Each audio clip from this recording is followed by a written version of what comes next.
Hello everyone, नमस्कार। स्वागत है आपका अपने यूट्यूब चैनल इलेक्ट्रिकल स्टडी में। जैसे कि दोस्तों लाइनमैन और एसएसए से रिलेटेड हमारी शानदार और बेहतरीन सीरीज चल रही थी। इसके दोस्तों 45 पार्ट के अंदर काफ़ी अनटच और शानदार लेवल के क्वेश्चन हमने अपडेट भी कर दिए हैं, उनकी अलग से प्लेलिस्ट बना दी है। वो पार्ट आपने नहीं देखे हैं तो उन प्लेलिस्ट में जाके आप सारे के सारे पार्ट देख सकते हो। आज का दोस्तों हमारा 46 पार्ट रहेगा, जिसके अंदर हम काफ़ी सेलेक्टेड क्वेश्चन लेके आए हैं जो एग्जाम में पूछे जाने के पूरे पूरे चांसेस है। और इसी वीडियो में से 2 से 3 क्वेश्चन आपके जो है एग्जाम में जरूर पूछे जाएंगे। ठीक है, तो दोस्तों चैनल पर नए आए तो चैनल को सब्सक्राइब जरूर कर लें ताकि लेटेस्ट वीडियो की अपडेट आप तक पहुंचती रहे। और अभी तक दोस्तों मॉक टेस्ट आपने ज्वाइन नहीं किया है या दोस्तों टोटल सिलेबस अभी तक हमारे से नहीं लिया, तो वो भी जितना जल्दी हो लेके कवर कर लें, क्योंकि दोस्तों एग्जाम टाइम जो है आ चुका है। एग्जाम बिल्कुल सर पे है और टोटल सिलेबस कवर करना बहुत ज़्यादा जरूरी है। ठीक है, तो दोस्तों ये जो है अलग अलग ग्रुप बना हुआ है, इसका मैं कुछ डेमो आपको दिखा देता हूँ। ये HPSSC लाइनमैन एसएससी का बैच चल रहा है, जिसके अंदर लगभग कैंडिडेट जो ज्वाइन हो चुके हैं वो आपको दिखाई भी दे रहे होंगे इसके अंदर। ठीक है, तो ये इतने कैंडिडेट हमारे साथ स्टडी कर रहे हैं, तो आप भी अभी तक इस ग्रुप से नहीं जुड़े हैं तो जरूर जुड़ लें। ठीक है, इसके अंदर 12,000 प्लस मल्टीपल चॉइस क्वेश्चन आपको प्रोवाइड करवा दिए जाते हैं, जिसमें 90% टोटल सिलेबस जो है वो आपका कवर हो जाता है। इसके साथ दोस्तों ये हमारा डेली मॉक टेस्ट का ग्रुप चल रहा है। इसमें भी लगभग दोस्तों 500 कैंडिडेट हमारे ज्वाइन हो चुके हैं। डेली का डेली दोस्तों आपका टेस्ट लिया जाता है 1 से 100 क्वेश्चन का, और डेली का डेली आपका रिजल्ट दिया जाता है कि आपका कितना रिजल्ट रहा है, आपका 100 क्वेश्चन में से कितने क्वेश्चन आपके ठीक हुए हैं। ये दोस्तों मैं एक जो है पेज का डेमो आपको दिखा रहा हूँ मॉक टेस्ट का। ठीक है, ये आप अब जो मॉक टेस्ट दोस्तों लिए जा रहे हैं ना, वो हिंदी और इंग्लिश दोनों में लिए जा रहे हैं ताकि किसी प्रकार की कोई दिक्कत ना रहे। ठीक है, एरर जो है वो 0% कर दिया गया है। अब इंग्लिश और हिंदी दोनों में आप टेस्ट आसानी के साथ दे सकते हो। ना इंग्लिश मीडियम वालों को दिक्कत है, ना दोस्तों हिंदी मीडियम वालों को दिक्कत है। तो जितना जल्दी हो दोस्तों ये जो है दोनों के दोनों ग्रुप ज्वाइन कर लें, इसका चार्ज जो है वो पे करके। ठीक है, तो इस व्हाट्सएप नंबर पे दोस्तों कॉल या मैसेज आप तुरंत करके ज्वाइन कर सकते हैं। एग्जाम टाइम नजदीक है तो जितना जल्दी हो ज्वाइन कर लें। आज का दोस्तों सबसे पहला जो क्वेश्चन हमारा रहेगा वो इंपॉर्टेंट है और शानदार भी है। क्वेश्चन बताया गया है कि स्टार कनेक्शन में 3 फेज संतुलित प्रणाली में यदि लाइन धारा 125 एम्पियर हो तो फेज धारा। ये दोस्तों लाइन धारा तो बता दी गई है, इसमें हमारे से फेज धारा पूछ ली गई है। अब दोस्तों आपको स्टार कनेक्शन के बारे में पता होना बहुत ज़्यादा जरूरी है कि स्टार कनेक्शन कौन सा होता है और डेल्टा कनेक्शन कौन सा होता है। तो इस कनेक्शन की दोस्तों बात की जाए ना तो ये कनेक्शन होता है हमारा स्टार, और इसकी बात की जाए तो ये होता है हमारा डेल्टा। जब भी कोई भी मोटर जो है 3 फेज मोटर होती है जिनको स्टार डेल्टा से हम स्टार्ट करते हैं ना, तो सबसे पहले हम उसको स्टार में चलाते हैं। किस में चलाते हैं? स्टार में। तो स्टार में जो दोस्तों क्या होता है ना कि जो वोल्टेज होते हैं वो 254 वोल्ट ही मिलते हैं मोटर को। क्या मिलते हैं? 254 वोल्ट। इसका भी कारण होता है क्योंकि दोस्तों स्टार के अंदर लाइन वोल्टेज होते हैं ना वो √3 फेज वोल्टेज होते हैं। √3 क्या होते हैं? फेज वोल्टेज होते हैं। अब देखिए दोस्तों लाइन वोल्टेज हमारे कितने होते हैं? लगभग 440 वोल्ट होते हैं। ठीक है, सभी को पता है। तो इसको दोस्तों √3 का मान होता है 1.732। इससे दोस्तों इसको हम भाग दे देंगे ना तो ये चीज हमारी आ जाएगी। तो स्टार के अंदर कितने वोल्टेज मिलते हैं मोटर को? 254 वोल्ट मिलते हैं। ठीक है, 54। तो जब इतने वोल्टेज मिलते हैं तो करंट भी कम हो जाएगा। ठीक है, और जब करंट कम हो जाएगा तो मोटर धीरे धीरे चलनी शुरू कर देगी, क्योंकि आर्मेचर या रोटर का रेजिस्टेंस क्या होता है? बहुत कम होता है। अगर उसको हम डायरेक्ट सप्लाई के साथ जोड़ देंगे 440 एम्पेयर की, तो वो क्या हो जाएगा? हाई करंट बहने के कारण जल जाएगा। इसलिए मोटर को जो है 3 फेज मोटर जो होती है उसको स्टार्टिंग के अंदर कम वोल्टेज कम करंट देकर स्टार्ट किया जाता है, ताकि एक बार मोटर चलना शुरू कर दे, फिर दोस्तों हम उसको डेल्टा के साथ जोड़ देते हैं। ठीक है, तो अब देखिए दोस्तों यहाँ पर क्या बताया गया है? करंट का पूछा गया है, लाइन करंट। क्योंकि दोस्तों स्टार के अंदर हमेशा क्या होता है? लाइन करंट और फेज करंट दोनों के दोनों बराबर होते हैं। ये यहाँ कंडीशन बताई गई है, जितना लाइन करंट होगा स्टार के अंदर उतना ही फेज करंट होगा। तो यहाँ फेज धारा पूछी गई है। ठीक है, तो फेज धारा पूछी गई है तो हमारी फेज धारा भी कितनी रहेगी? 125 एम्पेयर ही रहेगी। एक एक क्वेश्चन को थोड़ा सा दोस्तों डिटेल से करना बहुत ही ज्यादा जरूरी है, ताकि इसके आसपास से जुड़े हुए क्वेश्चन अगर पूछे जाए ना आपसे तो वो गलत ना हो, है ना। तो ये हमारा क्वेश्चन हो जाता है यहाँ से कवर आपका। ठीक है, इसमें से क्वेश्चन भी पूछा जाएगा ना तो दोस्तों वो आपका क्या नहीं होना चाहिए? गलत नहीं होना चाहिए। ठीक है, तो चाहे डेल्टा का पूछा जाए चाहे आपसे स्टार का पूछा जाए, अब इसमें मेरे को नहीं लगता किसी प्रकार की आपको दिक्कत जो है आने वाली है। ठीक है, अब देखिए दोस्तों उसका उल्टा वोल्टेज का कर दिया जाए तो वोल्टेज √3 होते हैं स्टार के अंदर। अब देखिए दोस्तों इसके अंदर वोल्टेज स्टार के अंदर √3 है, तो फेज वोल्टेज के अंदर क्या हो जाएगा? लाइन वोल्टेज और फेज वोल्टेज हमेशा बराबर होते हैं। किस प्रकार के कनेक्शन में? लाइन डेल्टा कनेक्शन के अंदर। ठीक है, तो इसके अंदर करंट उल्टा हो जाता है, करंट √3 हो जाता है। ठीक है, अगर इसमें मान लो करंट पूछ लिया जाता, ठीक है, डेल्टा के अंदर पूछ लिया जाता करंट, ये तो स्टार के अंदर पूछा गया है, अब मान लो डेल्टा के अंदर पूछ लिया जाता करंट, एक बार मैं इसका थोड़ा कलर चेंज कर लेता हूँ, ठीक है, ये वाला मान लो जो है इसमें पूछ लिया जाए कि डेल्टा कनेक्शन में 3 फेज संतुलित पावर में यदि 125 एम्पेयर लाइन धारा है तो फेज धारा क्या होगी, तो फिर वो √3 हो जाएगी दोस्तों, ठीक है। जब √3 का मतलब है कि आप 125 को भाग दे देंगे किससे, 1.732 से, तो ये लगभग 75-74 एम्पेयर का लोड जो है वो आपका आ जाएगा इसके अंदर, ठीक है, आप डिवाइड करके देख लीजिएगा, ठीक है। तो ये स्टार और डेल्टा का डिफरेंस आपको बिल्कुल पता रहना है, रखना है एग्जाम में जाने से पहले। इनमें से एक क्वेश्चन 101% है, पूछा ही जाता है पॉलीफेज सिस्टम में से, ठीक है। तो अब आपके सारे के सारे डाउट क्लियर हो चुके हैं। जो स्टार जो होता है दोस्तों, इसके अंदर न्यूट्रल जो होता है उपलब्ध होता है, इसमें कोई जरूरत नहीं होती न्यूट्रल की, जो हमारा डेल्टा होता है, जैसे कि इसमें बताया गया है। चलिए, अब अगला जो क्वेश्चन बताया गया है वो भी दोस्तों एक शानदार क्वेश्चन है, पावर फैक्टर से रिलेटेड। पावर फैक्टर के बारे में मैं हर वीडियो के अंदर क्वेश्चन बताता हूं। किस सर्किट का इकाई शक्ति गुणक होता है, तो इकाई जो शक्ति गुणक होता है ना दोस्तों, ये हमारा प्रतिरोध का होता है। कोई भी रेजिस्टिव सर्किट जो होता है ना, उसका पावर फैक्टर हमेशा क्या होता है, इकाई माना जाता है, उसको यूनिटी माना जाता है। अब क्यों माना जाता है, क्योंकि दोस्तों इसमें करंट और वोल्टेज जो होते हैं ना वो इन फेज चलते हैं। करंट और वोल्टेज क्या होते हैं, इसमें इन फेज चलते हैं। इकाई शक्ति गुणक प्रतिरोध का होता है क्योंकि इसमें वोल्टेज और करंट का फेज अंतर शून्य होता है, इनके अंदर फेज अंतर किसी भी प्रकार का नहीं होता है, जीरो फेज अंतर होता है, ठीक है। जैसे कि इसमें हम कर ही लेते हैं इसको कवर। एक एसी विद्युत धारा, ठीक है, एक ऐसी विद्युत शक्ति पर काम कर रहे किसी भी प्रकार के लोड द्वारा लिए गए वास्तविक शक्ति है। वास्तविक शक्ति को क्या बोलते हैं, रियल पावर। और अपरेंट पावर किसको बोलते हैं, आभासी शक्ति। अब इस दोनों के अनुपात को हम क्या कहते हैं, शक्ति गुणक या पावर फैक्टर कहते हैं। बहुत जबरदस्त डेफिनेशन है, बहुत ज्यादा बार क्वेश्चन पूछा जाता है। शक्ति गुणक का संख्यात्मक जो मान होता है वो 0 और 1 के बीच में रहता है, ये 1 से कभी ज्यादा नहीं होता है, ठीक है, ये आपको ध्यान में रखना है। अब देखिए दोस्तों, हमारी जो वास्तविक शक्ति होती है वो क्या होती है, KW होती है। और जो आभासी शक्ति होती है जिसको अपरेंट पावर बोलते हैं वो कौन सी होती है, KVA होती है। क्या होती है, KVA होती है। तो इसके अनुपात को हम क्या कहते हैं, पावर फैक्टर कहते हैं, ठीक है। अब देखिए दोस्तों, इन फेज और आउट फेज वो क्या होता है, तो मान लो ये एक डायग्राम दिखाया गया है, इसमें करंट और वोल्टेज अगर इस शून्य पॉइंट पर बराबर समय में पहुंच रहे हैं, ठीक है, करंट और वोल्टेज इस 0 पॉइंट पर बराबर समय में पहुंच रहे हैं तो उसको इन फेज बोला जाता है। करंट और वोल्टेज को क्या बोला जाता है, रहता है। अगर पूछा जाए कि वोल्टेज तो आगे चल रहे हैं, वोल्टेज तो पहले ही शून्य मान पर पहुंच जाते हैं लेकिन करंट बाद में पहुंच रहा है, तो इस प्रकार के सर्किट को लेगिंग पावर फैक्टर कहते हैं। क्या कहते हैं, लेगिंग। लेगिंग का मतलब है वोल्टेज तो आगे चले गए, करंट पीछे चल रहा है, तो करंट पीछे चल रहा है तो इसको आपको ध्यान में रखना है कि उसको लैगिंग कहते हैं, है ना। करंट को ध्यान में रख लीजिए, वोल्टेज की जरूरत नहीं है आपको। अब वोल्टेज को आगे कर दीजिए, करंट को पीछे कर दीजिए, हाँ सॉरी, वोल्टेज को पीछे कर दीजिए, करंट को आगे कर दीजिए, तो उसको लीडिंग पावर फैक्टर कहते हैं, ठीक है। बस इतना ही ध्यान में रखना आपको, इसमें और ज्यादा बड़ी चीजें ध्यान में रखने वाली है नहीं। अब एक सर्किट होता है RLC सर्किट। अब RLC सर्किट के अंदर R/Z को पावर फैक्टर कहते हैं। क्या कहते हैं, R/Z को, रेजिस्टेंस और इंपीडेंस के अनुपात को पावर फैक्टर कहते हैं। तो यहां भी आपको बिल्कुल कंफ्यूज नहीं होना है।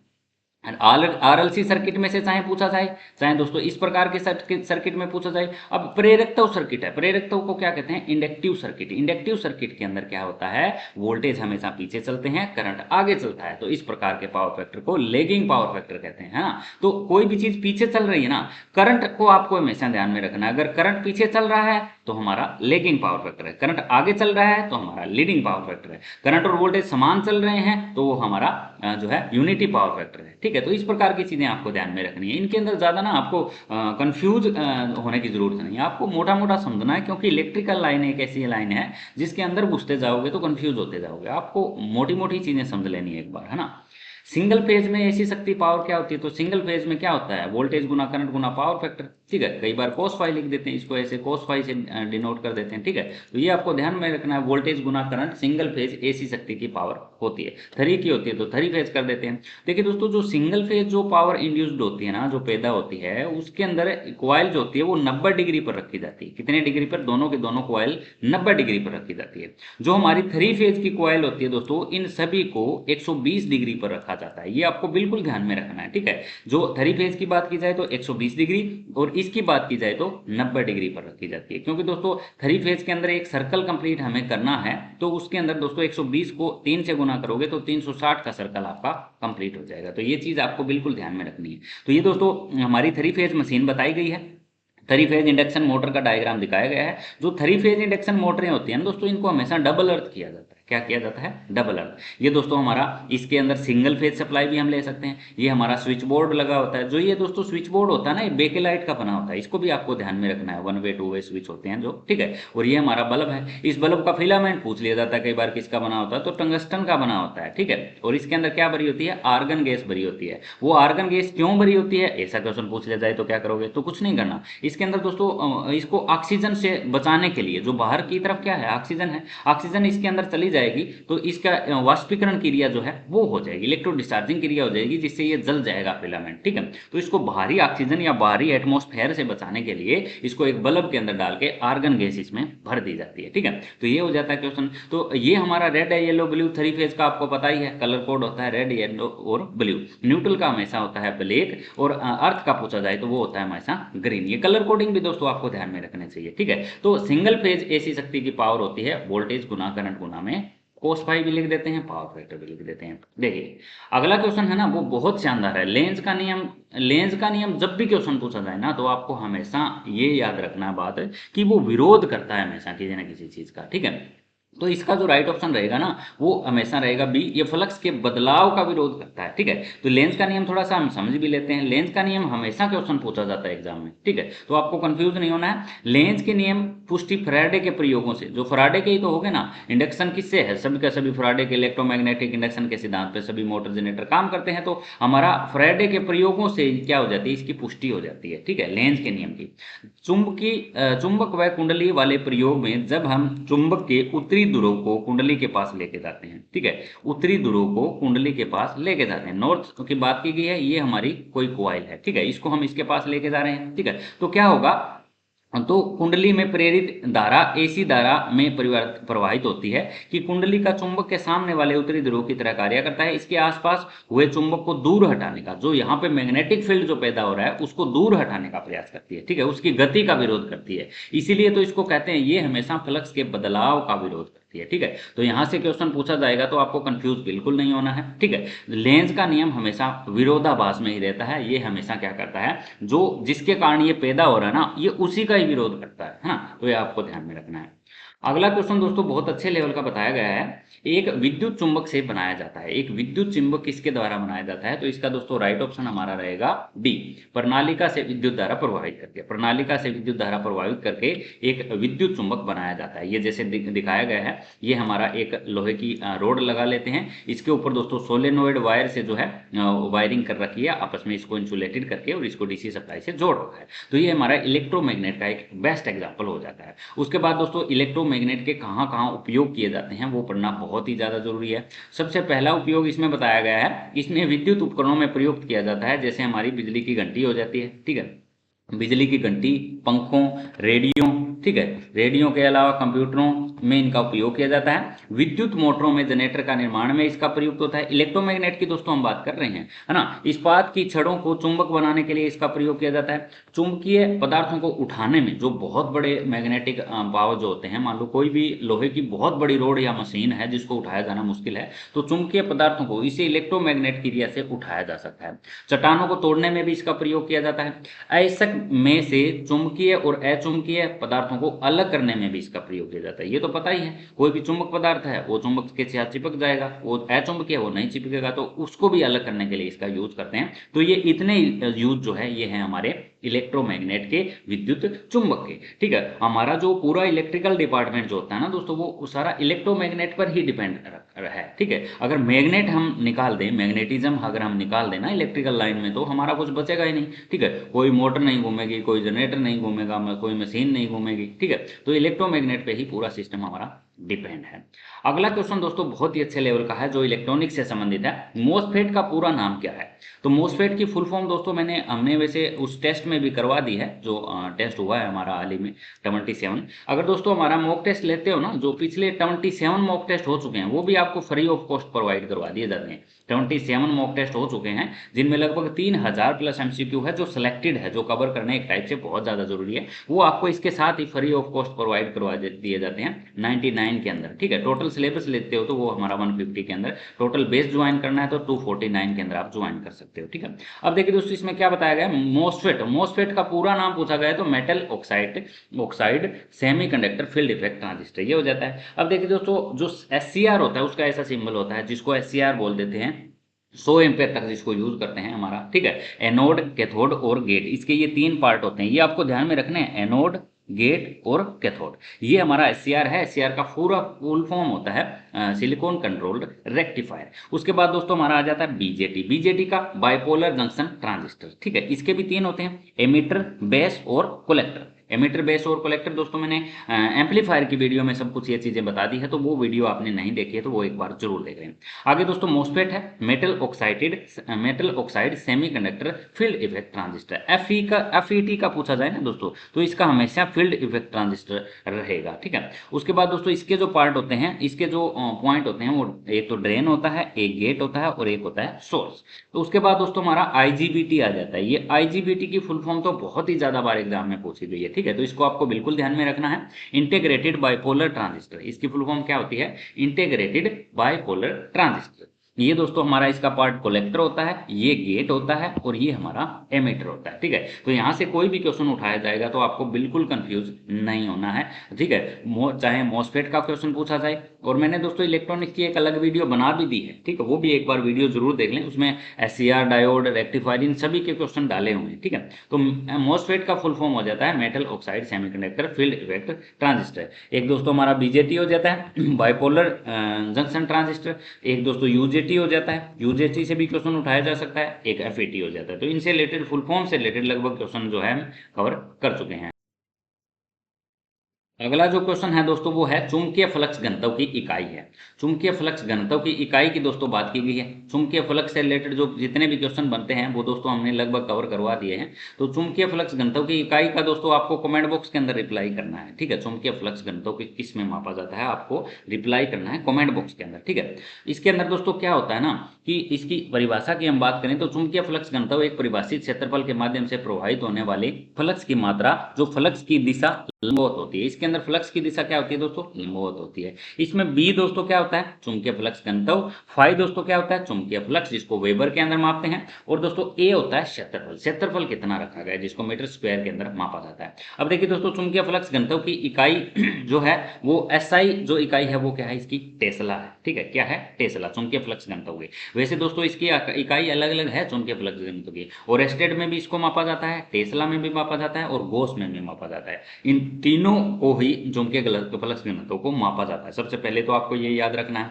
उसके बाद दोस्तों क्या बताया गया है, यह है 1 वेबर प्रति वर्ग मीटर या वेबर मीटर के बराबर होता है, ठीक है। जो चुंबकीय फ्लक्स घनत्व होता है, इसके एक गोस में कितने टेस्ला होता है तो 10 की 4 गोस होते हैं, ठीक है। टेस्ला पूछा जाए तो एक गोस में कितने टेस्ला होते हैं तो 10 की 4 गोस, ठीक है। ये भी आपको ध्यान में रखना है। अब देखिए दोस्तों आगे जो होता है ना, इसको किस किस में मापा जाता है, जैसे चुंबकीय फ्लक्स घनत्व को माप लिया हमने टेस्ला के अंदर। अब जैसे प्रेरकत्व है, प्रेरकत्व को दोस्तों क्या कहा जाता है, इंडक्टेंस कहा जाता है। और इंडक्टेंस को दोस्तों किस में मापा जाता है, हेनरी के अंदर मापा जाता है। अगर इंडक्टिव रिएक्टेंस पूछ लिया जाए जिसको लिखते हैं XL से, उसको किस में मापा जाता है तो ओहम में मापा जाता है, ठीक है। इंडक्टिव रिएक्टेंस को, और इंडक्टेंस को पूछा जाए तो दोस्तों हमारा मापा जाता है हेनरी में। अगर दोस्तों ऐसे पूछ लिया जाए ना कैपेसिटेंस को, तो कैपेसिटेंस को किस में मापते हैं तो फेरेड में मापते हैं, किसमें, फेरेड के अंदर मापते हैं, ठीक है। अगर कैपेसिटिव रिएक्टेंस को पूछ लिया जिसको XC कहा जाता है, उसको ओहम में मापा जाता है, ठीक है। जो रिएक्टेंस जब कभी भी बात की जाएगी तो आपको उसको ओहम ही लिखना है। आवेश को किस में मापते हैं दोस्तों, कूलम में मापते हैं। चुंबकीय फ्लक्स को किस में मापते हैं, वेबर में मापते हैं। चुंबकीय फ्लक्स घनत्व को किस में मापते हैं, टेस्ला में मापते हैं। ये बिल्कुल आपको याद में रखना है, कंफ्यूज बिल्कुल नहीं होना है। यहाँ से क्वेश्चन दोस्तों लाजमी एग्जाम में पूछे जाते हैं। ये जैसे विद्युत क्षेत्र सामर्थ्य को दर्शाया जाता है ई से, और इकाई होती है वोल्ट। इकाई क्या होती है, वोल्ट मीटर। उसके दोस्तों H, चुंबकीय क्षेत्र सामर्थ्य को H से दिखाया जाता है और इसको मापा जाता है एम्पेयर मीटर में।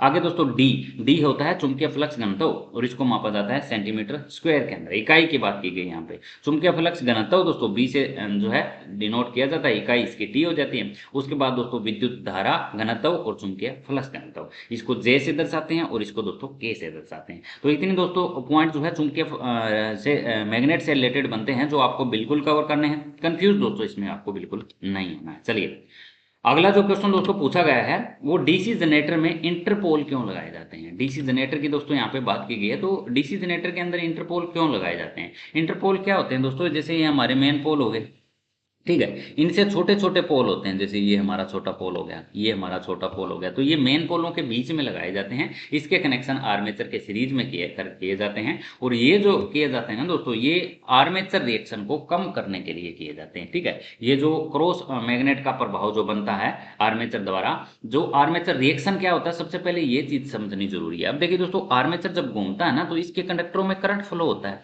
जब इसके अंदर करंट फ्लो होगा तो ये आर्मेचर भी तो अपना फ्लक्स बनाएगा ना, ये अपना फ्लक्स बना रहा है, तो जो मेन पोल है दोस्तों वो अपना फ्लक्स बना रहे हैं, तो ये मेन पोल फ्लक्स का क्या करता है, ये विरोध करता है, और मेन फ्लक्स तो हमें सारा का सारा काम में लेना है, तो मेन फ्लक्स को तो ये कम कर रहा है, तो मेन फ्लक्स को कम कर रहा है तो हमें आर्मेचर फ्लक्स को खत्म करना होगा, तो इसलिए दोस्तों इंटरपोल लगाए जाते हैं। ठीक है, आगे ना समझ में बात, जो मेन पोल जो आर्मेचर कंडक्टरों के अंदर जो करंट बह रहा है, जो आर्मेचर फ्लक्स बना रहा है, उसको आर्मेचर रिएक्शन बोलते हैं। एक्शन, फील्ड तो एक्शन ले रहे हैं, आर्मेचर रिएक्शन ले रहा है ना, तो आर्मेचर फ्लक्स को हम कम करने के लिए, खत्म करने के लिए इंटरपोल लगाते हैं। ये इंटरपोल अपना फ्लक्स बनाकर इस जो हमारा आर्मेचर जो फ्लक्स बना रहा है उसको कम करते हैं, और हमारा आर्मेचर रिएक्शन कम हो जाता है। इसी के कारण कम्यूटेटर पर स्पार्किंग होती है, वो भी दोस्तों कम हो जाती है।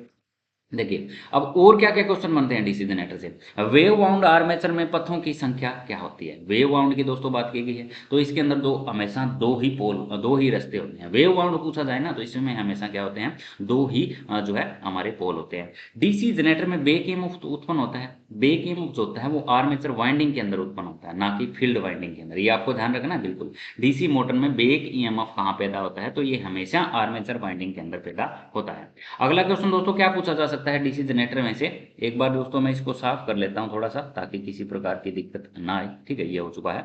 अब देखिए दोस्तों, अगला जो क्वेश्चन पूछा गया है ना, वो पूछा गया है किसी घूमती हुई शाफ्ट का आरपीएम कैसे माप सकते हैं। कोई भी शाफ्ट घूम रही है दोस्तों, ठीक है, तो उसका आरपीएम आपको मापना है, तो कैसे माप सकते हैं, तो टेकोमीटर से माप सकते हैं। ठीक है, टेकोमीटर के अंदर एक लेजर लाइट होती है दोस्तों, जो मोटर की शाफ्ट पर पड़ती है, और उसके आरपीएम डिजिटल हमें शो हो जाते हैं। अगला क्वेश्चन दोस्तों क्या पूछा गया है, शंट वाइंडिंग को कैसे चिन्हित करते हैं, तो E1 और E2 से। ठीक है, और सीरीज वाइंडिंग का पूछा जाए तो S1 SE1 और SE2 से। ठीक है, A1 का आर्मेचर का पूछा जाए तो A1 और 2 से। ये इनके टर्मिनल होते हैं दोस्तों, जो इनके शो करते हैं। ठीक है, आपको ये ध्यान में रखना क्वेश्चन।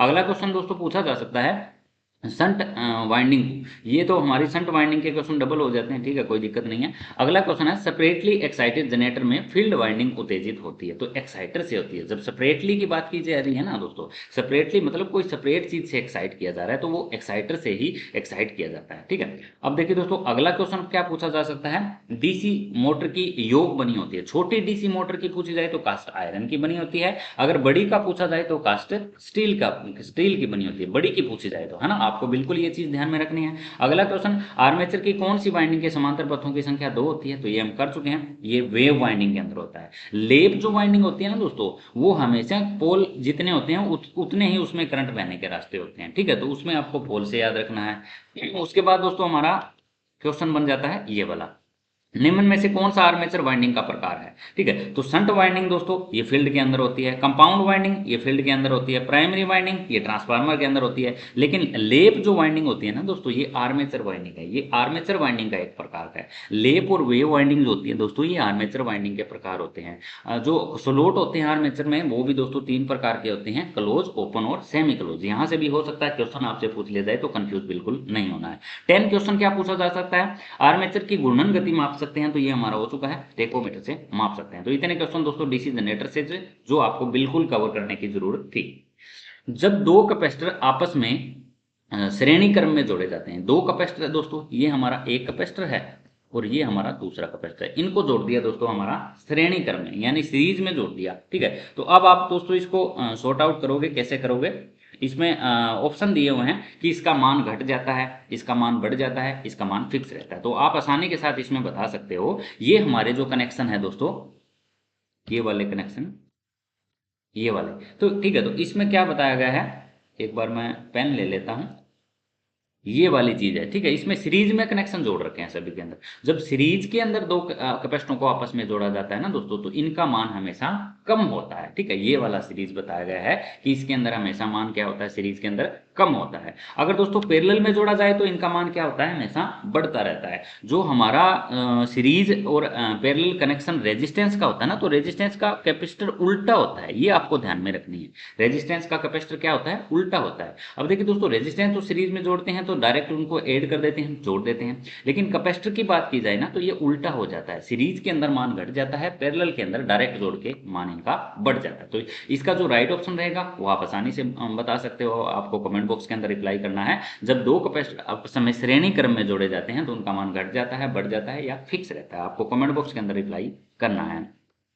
अगला क्वेश्चन दोस्तों क्या बताया गया है, SF6 परिपथ सर्किटों को उप स्टेशन के लिए पसंद किया जाता है। यानी SF6 जो होता है circuit breaker, sulphur hexa fluoride जो गैस जिसके अंदर बनी जाती है, वो उसका कहाँ पर यूज किया जाता है, ये क्वेश्चन पूछा गया। तो ये जो यूज करते हैं ना दोस्तों 220 केवी के अंदर, इनकी क्या होती है, डाइलेक्ट्रिक स्ट्रेंथ जो होती है ना दोस्तों, वो ऑयल से भी मजबूत होती है। जो SF6 गैस होती है ना, इसकी डाइलेक्ट्रिक स्ट्रेंथ जो होती है वो ऑयल से भी मजबूत होती है, ठीक है। तो ये आज हम सभी कर लेते हैं जितने भी इसमें पूछे गए हैं। एक बार मैं इसको साइड में लगा लेता हूँ। ये जो पूछा गया है ना दोस्तों, वायु वायु का अगर कभी भी पूछा जाए तो वायुमंडलीय दाब जो जिस पर निर्धारित होता है, तो ये 1000 वोल्ट तक यूज करते हैं, ठीक है। जो एयर सर्किट ब्रेकर जिसके अंदर मैं बात कर रहा हूँ, इसको वायु वियोजन बोल देते हैं ना। तो वायुमंडलीय दबाव पर वायु के लिए इसको यूज करते हैं, और ये 1000 वोल्ट तक यूज करते हैं, इससे निम्न के लिए यानी इससे कम के लिए। अगर पूछा जाए टंकी प्रकार का ऑयल सर्किट ब्रेकर यानी ऑयल सर्किट ब्रेकर, सिंपल भाषा में इसको ओसीबी बोल देते हैं। इसको क्या बोल देते हैं, ओसीबी।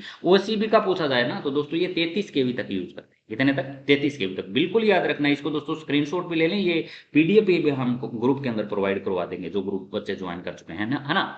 अगला है दोस्तों न्यूनतम ऑयल, ठीक है। न्यूनतम ऑयल की बात करेंगे ना, न्यूनतम ऑयल सर्किट ब्रेकर, तो इसका दोस्तों 36 केवी से 15, ठीक है, तक यूज कर सकते हैं। 132 से 3000 एमवीए तक यूज कर सकते हैं, ठीक है। तो ये हमारा हो जाता है न्यूनतम ऑयल। उसके बाद दोस्तों एयर ब्लास्ट सर्किट ब्रेकर, एबीसीबी जिसको बोल देते हैं ना, उसकी हम बात कर रहे हैं। तो ये यूज करेंगे 132 से 220 केवी, 400 केवी से 760 केवी तक एयर ब्लास्ट सर्किट ब्रेकर का हम यूज कर सकते हैं। अब आ जाता है दोस्तों SF6। SF6 दोस्तों बहुत इंपॉर्टेंट है, क्योंकि यहाँ से बहुत ज़्यादा बार पूछा जाता है। इसमें गैस कौन सी भरी जाती है, इसका फुल फॉर्म क्या है, इसका यूज कहाँ किया जाता है, ठीक है। ये क्या होता है ना दोस्तों, SF6 एक बार यूज हो गया ना तो उसमें गैस दोबारा डालनी पड़ती है, ये गैस दोबारा काम में नहीं आती। इसके अंदर एक बार गैस जो यूज हो चुकी है ना, सल्फर हेक्सा फ्लोराइड जो होता है सर्किट ब्रेकर, इसके अंदर एक बार ऑपरेट हो गया तो इसके अंदर गैस दोबारा भरनी होती है, ठीक है, इसलिए कम यूज किया जाता है ये।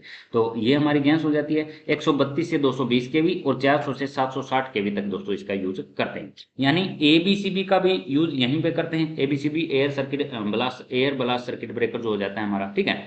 उसके बाद दोस्तों वैक्यूम आ जाता है। वैक्यूम सर्किट ब्रेकर दोस्तों कहाँ लगे होते हैं, हमारे पावर हाउस सब स्टेशन के अंदर लगे होते हैं। इनको दोस्तों वैक्यूम बोला जाता है, निर्वात बोला जाता है। इनका यूज 11 केवी से 33 केवी तक करते हैं, ठीक है। आपने देखा ही होगा, जो हमारे पावर हाउस होते हैं ना, सब स्टेशन में जो ड्यूटी करते हैं, उनको पता भी होता है कि ये हमारा वैक्यूम सर्किट ब्रेकर है। 11 केवी से 33 केवी तक दोस्तों इनका यूज किया जाता है। आगे दोस्तों उच्च वोल्टेज डिस्क धारा सर्किट ब्रेकर, डिस्क यानी डीसी करंट, तो डीसी करंट के लिए निर्वात या SF6 दोनों यूज कर सकते हैं। अब अगर क्वेश्चन यहाँ से इंपॉर्टेंट बनता है, अब क्वेश्चन पूछा जाए डीसी सर्किट में कौन सा सर्किट ब्रेकर जो है महत्वपूर्ण रहता है या इंपॉर्टेंट रहता है, तो वैक्यूम और SF6। ये दोस्तों हमारी प्लस माइनस वोल्टेज दी हुई है।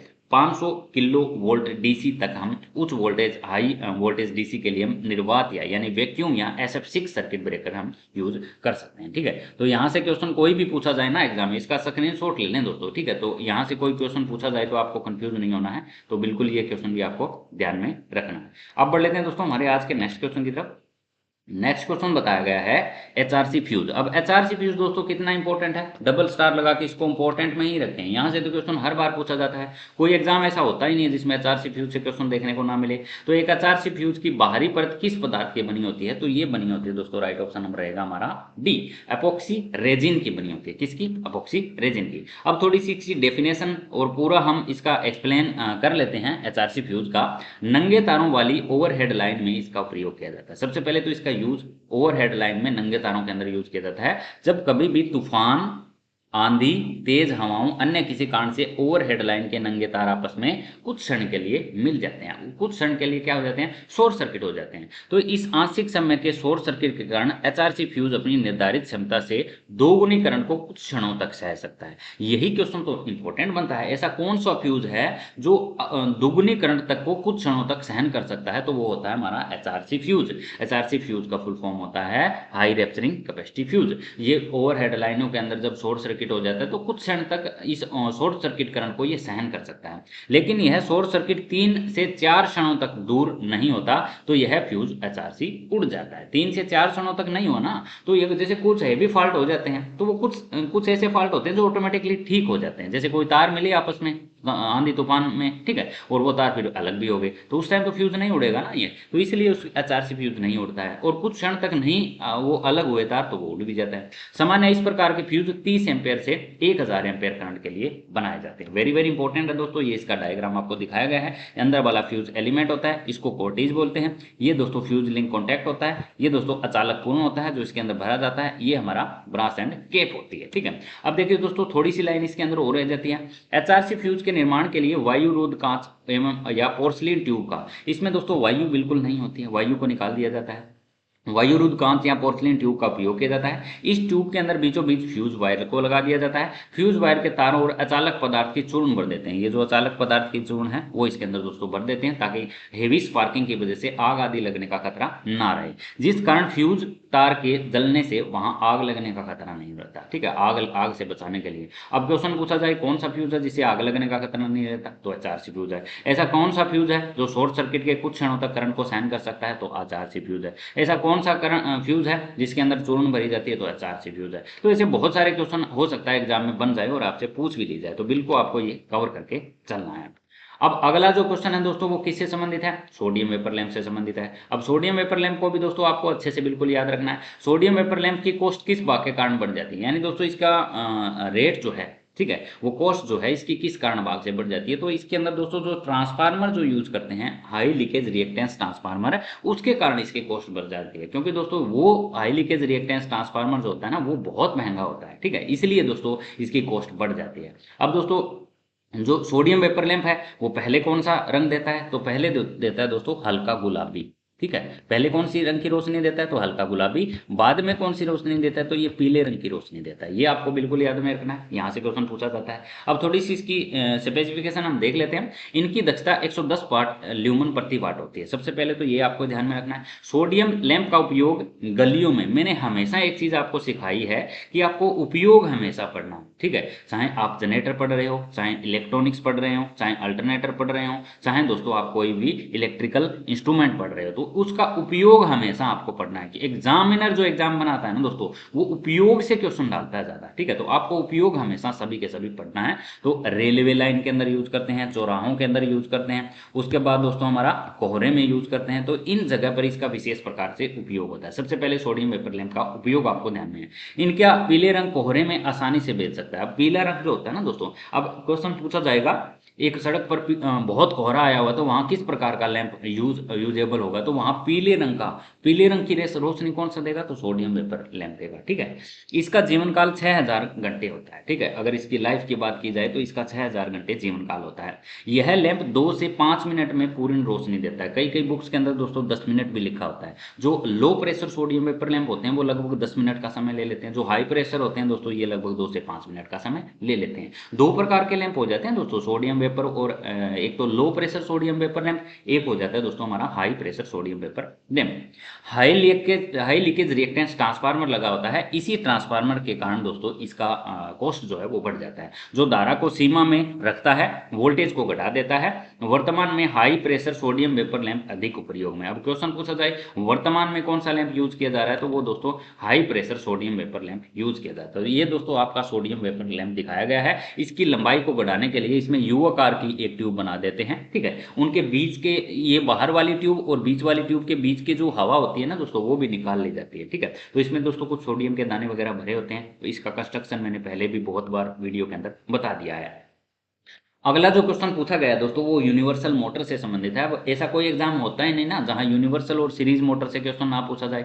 यूनिवर्सल, सीरीज और शंट, ऐसा कोई क्वेश्चन होता ही नहीं है जिनमें इनमें से क्वेश्चन ना देखने को मिले। तो यूनिवर्सल मोटर जो होती है ना वो एक सीरीज मोटर होती है दोस्तों। क्या होती है क्योंकि इसके फील्ड पोल होते हैं और आर्मेचर होते हैं, सभी के सभी कनेक्शन सीरीज में होते हैं, ठीक है। तो उसको यूनिवर्सल मोटर कहते हैं। ये एसी और डीसी दोनों पर काम करती है। जो यूनिवर्सल मोटर होती है ना दोस्तों वो एसी और डीसी दोनों पर काम करती है। एक दोस्तों क्वेश्चन में बहुत कंफ्यूजन क्रिएट हो रही है, मेरे पास बहुत सारे मैसेज आ रहे हैं। कार्बन आर्क लैंप किस सप्लाई पर काम करते हैं? तो कार्बन आर्क आर्क जो लैंप होते हैं ना दोस्तों ये एसी पर भी काम करते हैं और डीसी पर भी काम करते हैं, ठीक है। इसका डाउट सभी का दूर कर लें, ये सिर्फ एसी सप्लाई पर काम नहीं करते, ये एसी और डीसी दोनों पर काम करते हैं। यूनिवर्सल मोटर सिर्फ एसी सप्लाई पर काम नहीं करती, यूनिवर्सल मोटर एसी और डीसी दोनों पर काम करती है। ये चीजें बिल्कुल आपको ध्यान में रखनी है ना। आगे तो देखिए दोस्तों इसकी कुछ स्पेसिफिकेशन बताई हुई है, वो हम कवर कर लेते हैं। यूनिवर्सल मोटर इसका इस्तेमाल, अब इस्तेमाल मैं हर जगह बताता हूँ ना वो इसीलिए बताता हूँ। इसका पोर्टेबल जैसे ड्रिल मशीन के रूप में किया जाता है, इसका इस्तेमाल इलेक्ट्रिकल सेवर मशीन के अंदर किया जाता है, इसका इस्तेमाल ग्राइंडर के अंदर किया जाता है। टेबल फैन भी आते हैं कुछ जो यूनिवर्सल मोटर लगी होती है जिनमें एसी डीसी दोनों पर काम करते हैं। ब्लोअर में भी इसका यूज करते हैं। पोली सगर के अंदर भी इसका यूज करते हैं। रसोई उपकरणों के अंदर जितने भी रसोई जैसे हैंड ड्रिल मशीन है कोई मान लो, ठीक है, रसोई जो मिक्सर मशीन आती है, ठीक है, उसके अंदर भी इसका यूज करते हैं। तो आगे जो बताया हुआ है ना, इसका बताया हुआ है प्रतिष्ठम्भ मोटर। प्रतिष्ठम्भ मोटर को दोस्तों कहा जाता है रिलेक्टेंस मोटर, ठीक है। अब रिलेक्टेंस मोटर के बारे में भी आपको पता होना बिल्कुल जरूरी है, ठीक है। इसका उपयोग स्थिर गति अनुप्रयोगों में करते हैं, जैसे हमारी इलेक्ट्रिक घड़ी हो जाती है, ठीक है, जो इलेक्ट्रिकल वॉच हो जाती है टाइमर की, उसके अंदर यूज करते हैं। सांकेतिक उपकरणों के अंदर यूज करते हैं, ठीक है, जो हमारे इंडिकेटिंग टाइप जो इंस्ट्रूमेंट होते हैं उसके अंदर करते हैं, और रिकॉर्डिंग टाइप में करते हैं। ध्वनि उत्पादन उत्पादन का उपकरण के अंदर यूज करते हैं। ध्वनि रिकॉर्डिंग यंत्र के अंदर यूज करते हैं। हाई गुणवत्ता वाले जो रिकॉर्ड प्लेयर होते हैं उसके अंदर यूज करते हैं। टाइमिंग उपकरण के लिए यूज करते हैं। इलेक्ट्रिकल घड़ी, टेलीप्रिंटर और हिस्टैरिसीस मोटर का व्यापक रूप से इसका इस्तेमाल किया जाता है, ठीक है। तो ये हमारे इंपॉर्टेंट है। ये दूसरी जो मोटर आ जाती है ना दोस्तों ये हिस्टैरिसीस मोटर आ जाती है, इसको आपको अलग रखना है, ऊपर वाली मोटर को अलग रखना है। ये जो यूज है दोस्तों ये हमारा हिस्टैरिसीस मोटर का है। अब दोस्तों इलेक्ट्रिकल घड़ी, एक सिंपल घड़ी दे दिया जाता है। सिंपल घड़ी के अंदर कौन सी मोटर यूज करते हैं? तो वहां स्टेपर मोटर भी दे दी जाती है, सिंक्रोनस मोटर भी दे दी जाती है, और हिस्टैरिसीस मोटर भी दे दी जाती है। तो इनको अलग अलग आपको ध्यान में रखना है। एग्जामिनर वॉच घड़ी के अंदर ना 3 प्रकार के मोटरें दे सकता है, स्टेपर मोटर, सिंक्रोनस मोटर और हमारी हिस्टैरिसीस मोटर। तो इसको आपको ध्यान में रखना है। आगे दोस्तों छायांकित पोल मोटर कौन सी होती है? जिनको कहा जाता है शेडेड पोल मोटर। अब शेडेड पोल मोटर का कहाँ यूज हम करेंगे?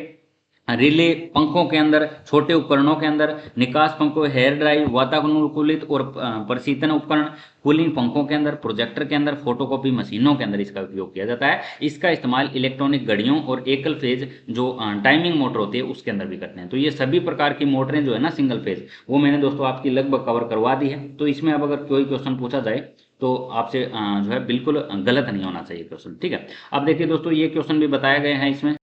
जो इंग्लिश वाले साथी है दोस्तों वो यहाँ पर ध्यान दे लें थोड़ा सा। स्प्लिट फेज मोटर का कहाँ यूज करते हैं? स्प्लिट फेज मोटर का यूज करते हैं समान ड्रिल प्रोसेस, सोप ग्राइंडर के अंदर, समाल बेल्ट ड्राइवन के अंदर, ठीक है, वॉशिंग मशीन के अंदर। स्प्लिट फेज मोटर की बात की जाए तो।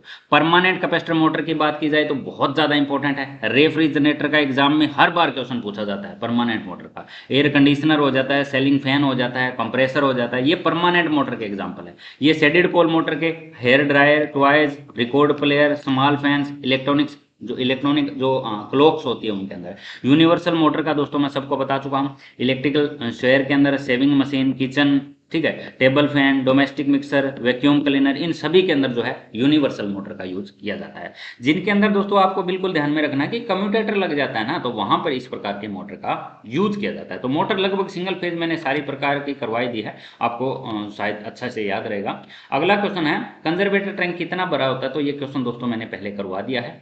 ये जो है 1/3 भरा होता है कंजर्वेटर ड्रम, जो ट्रांसफार्मर के बिल्कुल ऊपर लगा होता है। मेन टैंक के साथ दोस्तों इसका कनेक्शन होता है, ठीक है। ये हमारा कंजर्वेटर ड्रम है, ये मेन टैंक के साथ इसमें हमेशा जुड़ा रहता है। इसके बीच में जो लगी होती है वो बोकोल्स रिले लगी होती है, ठीक है। इसके ऊपर की तरफ नीचे आके ब्रीथर लगा होता है। यहाँ पर ब्रीथर के अंदर सिलिका जेल भरा होता है, ठीक है। वो सिलिका जेल क्या होता है? फ्रेश वायु कंजर्वेटर ड्रम तक पहुंचाना। तो ये लगभग 1/3 भरा होता है कंजर्वेटर ड्रम। यह गोल टैंक है तथा मेन टैंक के ऊपर जो है इन दोनों टैंकों के एक ही पाइप से फिट किया जाता है। 1/3 तेल से भरा रह जाता है। जब तेल अधिक गर्म होता है तो तेल फैलकर कंजर्वेटर ड्रम में आ जाता है, और तेल ठंडा ठंडा जो होता है तो ये वापस टैंक में चला जाता है। तो ये दोस्तों हमारा हो जाता है कंजर्वेटर ड्रम। ये क्या होता है ना, तो ट्रांसफार्मर टैंक होता है, इसका तेल का संकुचन बनाए रखने के लिए होता है, लेवल उसका बना रहे, क्योंकि गर्मी के मौसम में ट्रांसफार्मर टैंक का तेल फैलता है तो वो कहाँ जाएगा, तो वो कंजर्वेटर ड्रम के अंदर जाएगा। सर्दियों के अंदर जो तेल जो होता है वो सिकुड़ता है ट्रांसफार्मर का, तो उसको तेल की जरूरत पड़ती है, तो ये कहाँ जाता है, टैंक के अंदर आ जाता है। हल्का सा क्वेश्चन था, पहले भी मैंने कई बार ये क्वेश्चन करवा दिया गया। हम दोस्तों वही क्वेश्चन करवाते हैं जो सेलेक्टेड होते हैं, जो इंपॉर्टेंट होते हैं। एक इंसुलेटर में कौन सा गुण होना चाहिए, गुण पूछा गया है, कौन सा गुण होना चाहिए। तो एक जो हमारा इंसुलेटर है उसके अंदर ये सभी गुण होना चाहिए। प्रतिरोध उच्च होना चाहिए, अब उसका रेजिस्टेंस क्या होना चाहिए, हाई होना चाहिए। किसी तरह का लीकेज करंट उसमें नहीं होना चाहिए, अब लीकेज करंट होगा तो वो फट ही जाएगा इंसुलेटर। चालक के वजन को सहन करने वाला होना चाहिए, ये भी होना चाहिए। कोई भी कंडक्टर उसके ऊपर रखा जा रहा है, उसका वजन ज्यादा है तो उसको भी सहन करने वाला होना चाहिए। तो राइट ऑप्शन हमारा क्या हो जाता है, ऑप्शन डी। अब इसके अलावा और क्या क्या क्वालिटी एक उसमें होना चाहिए हमारे, जो ये होता है इंसुलेटर। तो फ्लैश ओवर के बाद पंचर होने का रेशो अनुपात बहुत ज़्यादा होना चाहिए, जो रेशो अनुपात है वो बहुत हाई होना चाहिए, ठीक है, लो नहीं होना चाहिए, ताकि जल्दी से थोड़े से रेशो पर भी वो फट गया फ्लैश ओवर के बाद। उसके बाद दोस्तों क्या है, इलेक्ट्रिकल रेजिस्टेंस ज़्यादा होना चाहिए, इलेक्ट्रिकल रेजिस्टेंस इसका ज़्यादा होना चाहिए ताकि किसी तरह का लीकेज करंट ना हो। उसके बाद दोस्तों इनकी मैकेनिकल स्ट्रेंथ भी मजबूत होनी चाहिए, कोई भी इनके ऊपर दबाव पड़ता है, कंडक्टर रखेंगे इनके ऊपर तो दबाव ही तो पड़ेगा, तो वो इनकी मैकेनिकल स्ट्रेंथ जो होती है वो बहुत ज़्यादा मजबूत होनी चाहिए, ताकि कंडक्टर का वजन और हवा के दबाव सहन कर सके, हवा का दबाव इसके ऊपर किसी भी प्रकार का इफेक्ट ना पड़े। आगे दोस्तों क्या बताता है, इनमें कोई भी इंप्योरिटीज यानी कोई दोष नहीं होना चाहिए, करेक्ट यानी दरारें आदि ना हो, ठीक है, नॉन प्रोक्स का हो, ताकि डाइलेक्ट्रिक स्ट्रेंथ जो है वो बनी रहे। कहने का भाव ये है इसकी डाइलेक्ट्रिक स्ट्रेंथ बहुत ज़्यादा मजबूत होनी चाहिए। अब ये बने किस किस के होते हैं, तो ये सबसे पहले पेपर के बने होते हैं, माइका के बने होते हैं, टेफ्लॉन के बने होते हैं, प्लास्टिक के बने होते हैं, रबड़ के बने होते हैं, पॉली विनाइल क्लोराइड के बने होते हैं, और सिरेमिक के बने होते हैं, और हमारा ग्लास पोर्सलिन आदि के बने होते हैं। जो इंसुलेटर होते हैं दोस्तों वो इतने प्रकार के इंसुलेटिंग मटेरियल से बने होते हैं, ठीक है। एक बार दोबारा देख लीजिए, पेपर, माइका, टेफ्लॉन, प्लास्टिक, रबड़, poly vinyl chloride, ceramic, glass और पोर्सलिन, ठीक है। ये आपको बिल्कुल याद रखना है। अब इंसुलेटर से कोई क्वेश्चन पूछा जाएगा तो आपको बिल्कुल गलत नहीं करना है। अगला क्वेश्चन दोस्तों क्या बताया गया है, पिन टाइप इंसुलेटर का इस्तेमाल कहां पर किया जाता है। तो पिन टाइप का इंसुलेटर का इस्तेमाल जिनके ऊपर पिन लगी होती है तो लगभग 25 केवी तक इस्तेमाल करते हैं, ठीक है, 25 केवी तक ज्यादातर एग्जाम में क्वेश्चन दिया जाता है। अगला जो इसमें कुछ स्पेसिफिकेशन दी हुई है, इस टाइप का इंसुलेटर का इस्तेमाल 25 केवी तक ऑपरेटिंग वोल्टेज के लिए किया जाता है। पिन टाइप इंसुलेटर में एक या फिर ज़्यादा सेल हो जाते हैं जो इसके ऊपर ऐसे बने होते हैं ना, यहाँ पे पिन लगी होती है, तो ये सेल की बात कर ली जाती है, ठीक है। तो इस प्रकार हो जाता है। इसके बाद दोस्तों ये जो आकृति दिखाई गई है ये हमारे पिन टाइप इंसुलेटर की है। यहाँ पे दोस्तों कंडक्टर को रखा जाता है और एक बाहरी वायर के थ्रू इसके ऊपर बांध दिया जाता है।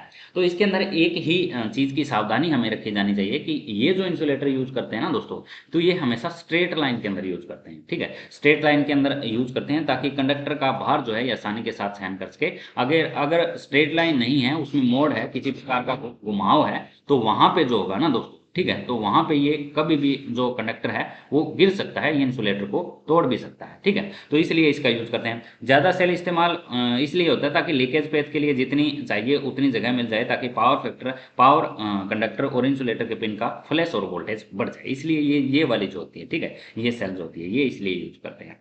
अब अगला जो क्वेश्चन है दोस्तों हमारा वो है हमारा केबल से संबंधित, और केबल से संबंधित दोस्तों मैंने लगभग क्वेश्चन करवा दिए हैं आपको, ठीक है, तो वो एक बार वीडियो नहीं देखी ना तो वो एक बार जरूर देख लें। 132 केवी लाइन के लिए केबल का प्रयोग करते हैं तो एक्स्ट्रा सुपर वोल्टेज का यूज करते हैं, एक्स्ट्रा सुपर वोल्टेज का। तो इसकी थोड़ी सी स्पेसिफिकेशन आप देख लीजिए। कंडक्टर क्या होते हैं दोस्तों, जो ये वाले नंगे कंडक्टर होते हैं, इनको VIR केबल जो वेल्केनाइज्ड इंडियन रबड़ होता है उसका इंसुलेशन या PVC का इंसुलेशन दोस्तों इसके अंदर लगा होता है। ये जो कंडक्टर होते हैं ये कोर के आधार पे होते हैं, जैसे ये जो केबल है ये हमारी 3 कोर केबल है, ठीक है, ये 3.5 कोर भी हो जाती है, ये 2 कोर भी हो जाती है। तो कंडक्टर ही डिसाइड करते हैं कि कितनी कोर केबल होगी, ठीक है। उसके बाद दोस्तों ये बने किसके होते हैं, तो ये तांबे और एल्यूमिनियम के बने होते हैं, ये वाले जो होते हैं ना ये तांबे और एल्यूमिनियम के बने होते हैं। उसके बाद दोस्तों इनके ऊपर पेपर इंसुलेशन आ जाता है। इंसुलेशन क्या करता है, इन सभी कंडक्टर को आपस में अलग अलग रखता है, ठीक है। इंसुलेशन किस किस का हो सकता है, तो इंसुलेशन रबड़ का हो सकता है, PVC का हो सकता है, गट्टा पर्चा का हो सकता है, एस्बेस्टस का हो सकता है, किसी भी चीज का, वार्निश कैम्ब्रिक का भी हो सकता है, तो ये इंसुलेशन हो जाता है। उसके बाद जो अगला जो पार्ट आता है वो आता है दोस्तों इसकी शीथ, लेड शीथ जिसको बोला जाता है, केबल में नमी को रोकने के लिए, ठीक है, इसके अंदर नमी ना जाए, ठीक है, उसको रोकने के लिए जो है इसका इस्तेमाल किया जाता है। वोल्टेज तनाव को कम करने के लिए विद्युत रोधी पदार्थ जो है, जो लेड शीट बनाई जाती है ना दोस्तों, वो विद्युत रोधी पदार्थ शीशे की बनाई जाती है, लेड की बनाई जाती है, जैसा इसका काम है। ठीक है, तो यहाँ से भी क्वेश्चन हो सकता है एग्जाम में पूछ लिया जाए।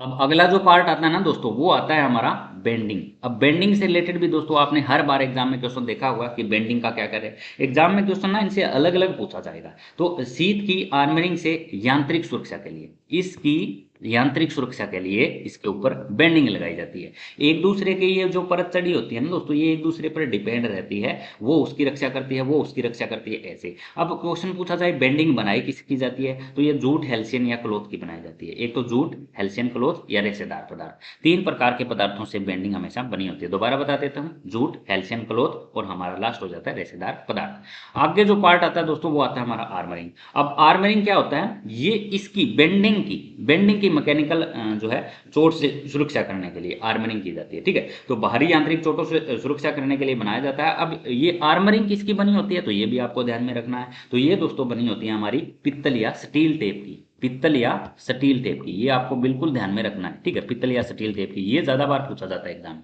ठीक है, या लेड शीट पूछा जाता है। नमी से रोकने के लिए केबल को लेड शीट का यूज करेंगे, बहुत बार क्वेश्चन पूछा गया है। अगला जो लास्ट आ जाता है ना दोस्तों, वो आ जाता है हमारा सर्विंग। आर्मरिंग के ऊपर रेशेदार पदार्थ की सर्विंग की जाती है। ठीक है, ये लास्ट होता है, ये इन सभी की जो है सेफ्टी करता है, सभी को सेफ रखता है। ठीक है, ये हमारी सर्विंग हो जाती है। अब अगला जो क्वेश्चन अगर पूछा जाए कि वोल्टेज, जो लो वोल्टेज होती है वो कितने वोल्टेज तक होती है। अगर लो वोल्टेज दोस्तों पूछे जाए तो वो हमारी होती है 1000 वोल्ट तक, लो वोल्टेज की बात की जाए। अगर क्वेश्चन पूछा जाए हाई टेंशन केबल कितने तक यूज करते हैं, तो 1 केवी से, ये भी क्वेश्चन उठाया जा सकता है, 1 केवी से 11 केवी तक हाई की बात की जाए। उसके बाद सुपर टेंशन की बात की जाए तो 11 से 33 केवी तक, 11 से 33 केवी तक सुपर टेंशन की बात की जाए, इस प्रकार की केबल की। उसके बाद एक्स्ट्रा हाई टेंशन केबल की बात की जाए तो 33 केवी से 132 केवी, 33 केवी से 132 केवी, ये क्वेश्चन पूछा जा सकता है सुपर एक्स्ट्रा हाई टेंशन के अंदर। अब एक्स्ट्रा सुपर हाई वोल्टेज की बात कर ली जाए, एक्स्ट्रा सुपर हाई वोल्टेज की बात कर ली जाए तो 132 केवी से अधिक, 132 केवी से अधिक सभी लाइनें जो होती है वो हमारी एक्स्ट्रा सुपर वोल्टेज केबल के अंतर्गत आती है। तो ये सभी के सभी केबलों के मैंने उपयोग बता दिए, कौन सी वोल्टेज की केबल कहाँ पर यूज करते हैं और इनके सभी के पार्ट अलग अलग क्या होते हैं। तो आपको एग्जाम में क्वेश्चन अगर पूछा जाए तो वो बिल्कुल गलत नहीं करना है। अगला क्वेश्चन दोस्तों हम देख लेते हैं कौन सा बनता है हमारा। मेन मीटर स्विच बोर्ड की भूमि से ऊंचाई कितनी होनी चाहिए, जो मीटर स्विच बोर्ड है उसका भूमि से ऊंचाई कितना होना चाहिए, तो इसका जो होता है दोस्तों वो लगभग 1.5 मीटर होता है। ठीक है, ये मैंने इलेक्ट्रिकल इंडियन रूल्स के अंदर सभी क्वेश्चन करवाए हैं। जैसे कि ये हमारा फर्स्ट पॉइंट बनता है, वायरिंग दो भागों में हमेशा, लाइट और फैन पावर सर्किट को, लाइट एंड फैन सर्किट और पावर, दो भागों में हमेशा वायरिंग को बांटा जाता है। लाइट सर्किट में पतले वायर कम रेटिंग सामग्री उपयोग तथा पावर के अंदर मोटे तार हाई रेटिंग वाली सामग्री यूज की जाती है। ठीक है, क्योंकि दोस्तों जो लाइट एंड फैन सर्किट होता है ना, इसके अंदर पतले तार भी चल जाते हैं, 1 mm² या 1.5 mm² तार भी चल जाते हैं। जो पावर सर्किट होते हैं ना दोस्तों, इनके तार में 2.0 या 2.5, 2.0 या 2.5 mm²। अब उसका दोस्तों देखिए, लाइट एंड फैन वाले सर्किट में 10 से ज़्यादा उप सर्किट नहीं होने चाहिए। कहने का तात्पर्य है कि इस सर्किट में न्यूनतम 10 कंट्रोलिंग पॉइंट को जोड़ सकते हैं, 10 विद्युत उपकरणों को आप सप्लाई दे सकते हैं। पावर की बात की जाए तो 2 से ज़्यादा उप सर्किट नहीं होने चाहिए, बोले तो कम से कम 2 कंट्रोलिंग पॉइंट होने चाहिए जिनमें 2 बड़ी मशीन को जोड़ा जा सकता है। ठीक है, और लोड जो होता है ना दोस्तों इसका 3000 वाट, 2 पॉइंट है तो 1500 वाट के हो गए। ठीक है, 10 पॉइंट है तो ये 800 वाट से अधिक नहीं होना चाहिए। ये क्वेश्चन तो हर बार एग्जाम में पूछा ही जाता है। ठीक है, तो आपको इसमें कंफ्यूजन क्रिएट नहीं करनी है। ठीक है, आसानी के साथ ये क्वेश्चन सोल्व कर लेने हैं। तो ये रूल से संबंधित क्वेश्चन था। अगला क्वेश्चन दोस्तों, कम्यूटेटर का डीसी मोटर में क्या कार्य होता है, कम्यूटेटर का डीसी मोटर में क्या कार्य होता है। अब देखिए दोस्तों, यहाँ पे आपको नोट करना है डीसी मोटर की बात की गई है, डीसी जनरेटर की बात की जाए ना तो वहां पे आप ऑप्शन करके आ जाओगे एसी से डीसी। अब क्वेश्चन तो आप पढ़ते नहीं हो इसलिए तो क्वेश्चन गलत हो जाते हैं। डीसी मोटर की बात की गई है तो डीसी को एसी में बदलना, डीसी मोटर में पूछा जाए तो कम्यूटेटर का कार्य होता है डीसी को एसी में बदलना। ठीक है, अलग अलग डीसी जनरेटर के अंदर अलग कार्य होता है कम्यूटेटर का, डीसी मोटर के अंदर अलग कार्य होता है। डीसी मोटर के अंदर कार्य होता है, डीसी हमारा जो है डीसी को एसी में बदलना और एसी को डीसी में बदलना जनरेटर के अंदर होता है। यहाँ मोटर की बात की गई है, तो ये बिल्कुल आपको ध्यान में रखना है। ये हमारा दोस्तों आर्मेचर है, ये हमारी आर्मेचर स्लॉट है, स्लॉट 3 प्रकार की मैंने बता दी है। ये हमारा फैन है जो रबड़ का बना होता है, ये हमारी शाफ्ट है जो माइल्ड स्टील की बनी होती है, ये हमारी वाइंडिंग है आर्मेचर के अंदर जो लेप और वेव 2 प्रकार की वाइंडिंग होती है, ठीक है। स्लॉट 3 प्रकार के मैंने बता दिया है। ये वाला पार्ट को हम कहते हैं कम्यूटेटर। कम्यूटेटर के बीच में इसको माइका से भर के बनाया जाता है। ये बाहर वाला पार्ट जो होता है इसको सेगमेंट कहते हैं। सेगमेंट हमेशा कॉपर के बने होते हैं। किसके? कॉपर। कंप्लीट में अगर कम्यूटेटर पूछा जाए तो हार्ड रॉन कॉपर का बना होता है, ठीक है। ऐसे क्वेश्चन आपको बिल्कुल ध्यान में रखने हैं। मैकेनिकल ऊर्जा को विद्युत ऊर्जा में बदलने वाली किसी भी प्रकार के जनरेटर हमेशा जो है एसी वोल्टेज ही पैदा करते हैं। डीसी सप्लाई तो कभी पैदा होती ही नहीं है ना, तो अंदर तो हमेशा एसी पैदा होती है। तो एसी वोल्टेज को डीसी में परिवर्तित करने के लिए जनरेटर के शाफ्ट पर तांबे के विभिन्न खंडों का उपयोग किए जाते हैं। प्रत्येक खंड को माइका द्वारा एक दूसरे को अलग किया जाता है। तांबे के इस खंड को एसी को डीसी में बदलना कम्यूटेटर कहलाता है। यहाँ बात कर ली गई है जनरेटर की, यहाँ बात की गई है मोटर की। आपको अलग अलग क्वेश्चन अलग अलग ध्यान में रखने हैं। अगला क्वेश्चन दोस्तों बनता है हमारा, एक एचपी बिट्रिस प्रणाली में किलोवाट कितने होते हैं? एक एचपी बिट्रिस प्रणाली के अंदर किलोवाट, एचपी हॉर्स पावर, ठीक है। देखिए देखिए दोस्तों, एक तो एफएचपी होती है, इनका फुल फॉर्म पूछा जाए तो वो भी आपको ध्यान में रखना है, ठीक है। एफएचपी का फुल फॉर्म होता है फ्रिक्शनल हॉर्स पावर। एक होती है दोस्तों बीएचपी, ब्रेक हॉर्स पावर, ठीक है। ये दोनों के दोनों अलग अलग है। फ्रिक्शनल हॉर्स पावर जो 1 एचपी से कम की मोटरें होती हैं दोस्तों, उनको फ्रिक्शनल हॉर्स पावर कहा जाता है। जो डीसी मोटर होती है, डीसी से रिलेटेड संबंधित होती है, उनकी जो मापा जाता है उनको बीएचपी में मापा जाता है। अब क्वेश्चन जो पूछा गया है, 1 एचपी बिट्रिस प्रणाली में कितने किलोवाट होते हैं, तो ऐसा क्वेश्चन आते ही आप 746 वाट लगाए आओगे, जो क्वेश्चन हमारा गलत हो जाएगा। यहाँ नोट करना आपको, किलोवाट पूछा गया कि वाट पूछा गया है, ठीक है। तो एक बिट्रिस एचपी प्रणाली के अंदर पूछा जाए तो 0.746 वाट उसके अंदर होते हैं। तो आपको ये चीज ध्यान में रखनी थी, इसलिए क्वेश्चन दोस्तों इसमें डाला गया था, ठीक है। ये मैं एक बार साफ कर लेता हूं, इसमें आपको सभी प्रकार की जो है मिल जाएगी कौन सी किसके अंदर होता है। तो एक एचपी के अंदर मीट्रिक के अंदर पूछा जाए ना तो 735.5 वाट होती है, मीट्रिक के अंदर पूछा जाए, ठीक है। उसके बाद एक एचपी बिट्रिस के अंदर पूछा जाए ना तो 746 वाट होते हैं, 746 वाट। एक एचपी मीट्रिक के अंदर किलोवाट पूछा जाए तो 0.7355, ये किस में पूछा गया? मीट्रिक में। मीट्रिक के अंदर क्या पूछा गया? किलोवाट में पूछा गया है। एक एचपी मीट्रिस की बात कर ली जाए तो 0.746 किलोवाट होता है, 0.746। यही क्वेश्चन तो इसमें डाला गया है, ये वाला। उसके बाद एक एचपी में मीट्रिक में कितने किलोग्राम मीटर सेकंड होते हैं, तो ये होते हैं हमारा 75 किलोग्राम, ठीक है। 75 किलोग्राम मीटर प्रति सेकंड। उसके बाद एक एचपी बिट्रिस के अंदर फुट पाउंड पूछ लिया जाए तो ये होते हैं हमारे 540 फुट पाउंड प्रति सेकंड। उसके बाद 1 किलोवाट में एचपी पूछ लिया जाए कितने होते हैं, ये इसका स्क्रीनशॉट ले लें, क्वेश्चन एग्जाम में यहाँ से देखने को मिलेगा। मीट्रिक के अंदर पूछा जाए तो 1.35 एचपी होता है। बिट्रिस के अंदर पूछ लिया जाए तो 1 किलोवाट के अंदर 1.34 एचपी होता है, ठीक है। तो इसका स्क्रीनशॉट ले लें, ग्रुप के अंदर वैसे ये हम प्रोवाइड करवा देंगे, ठीक है। तो जिनके जो ग्रुप पेड नहीं है वो इसका स्क्रीनशॉट लेके भी रख सकते हैं। तो ये थे दोस्तों आज के हमारे कुछ शानदार और बेहतरीन क्वेश्चन। वीडियो को दोस्तों अभी तक लाइक नहीं किया तो लाइक जरूर कर दें। चैनल पर अगर दोस्तों आप नए आए तो चैनल को सब्सक्राइब भी जरूर कर लें ताकि लेटेस्ट वीडियो की अपडेट आप तक पहुंचती रहे। और अभी तक आपने हमारा जो है ग्रुप किसी प्रकार का ज्वाइन नहीं किया है तो अभी भी टाइम है, ठीक है। अच्छा टाइम है, अच्छे दिन अभी एग्जाम के पड़े हैं, एक बेहतरीन तैयारी आपकी हो सकती है। ये एचपीएससी लाइनमैन का हमारा ग्रुप चला हुआ है।